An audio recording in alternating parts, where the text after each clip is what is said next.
Hi there. We're going to continue to work on the second movement of your first concerto in D minor by Walter and Carol Noona. Now in this video, we're going to be working on the right hand. I want you to pay careful attention. The beautiful, beautiful melody. What you want to really do, even from the very start, pay attention to all of those slurs at the end of the slurs. Whether you're a beginner, an advanced beginner, or even a more advancing pianist, you want to make sure you do a wrist lift, a gentle wrist lift at the end of every slur. You want to let your fingers just gently kind of leave the piano at the end of every curved line. So we're going to do that from the very beginning. So it becomes very natural as breathing.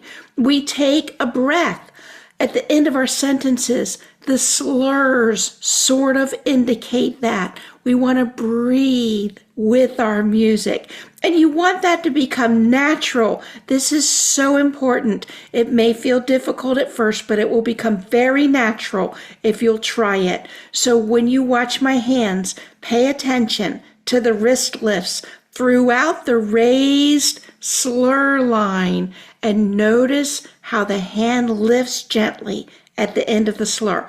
I'm going to show you my piano and then I'm going to play. We're going to begin right here at measure 10 and then I'm going to go ahead and play right through here to the end of measure 17. And I want you to pay careful attention to how I build my wrist lift at the end of the slurs. Okay, so here we go. Here's middle C. So I'm up here on E flat, right hand only. 1, 2, 3, 4. Here comes the wrist lift. 2, 3. Switch to finger 2. Okay? Now, notice I finished with my thumb on B flat. But then we're going to lift our wrist and I'm going to come back down with finger 2. Don't miss that. Okay? So then we're going to come under with finger 1. You do that in scales. And then we're going to have just this 5-finger pattern going right up to G. And then we're going to come down and do a wrist lift on finger 4. Let's listen to that again, and then I'm going to have you pause the video and try it. At the beginning where the piano is on measure 10. 1, 2, 3, 4.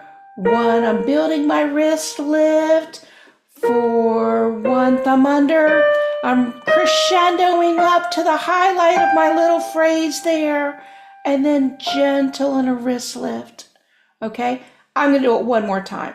Okay, so you can watch and listen. Watch that wrist lift, and then actually a disconnection from the piano. 1, 2, 3, 4. 1 lifting. 4, 1. I'm crescendoing. I'm building my sound up to that heart note and then down. And I'm actually going to pause this video. Let me stop that video right there. I want you to practice just that much. It's that important. See if you can make just the beginning of that lovely. Right hand only, just those 3 measures. Have fun practicing that. You want it to be so easy, so good, so natural under that right hand. So when you add the left hand, it's not hard to do. It's easy. You can do it. Have a try, then I'll see you in the next video.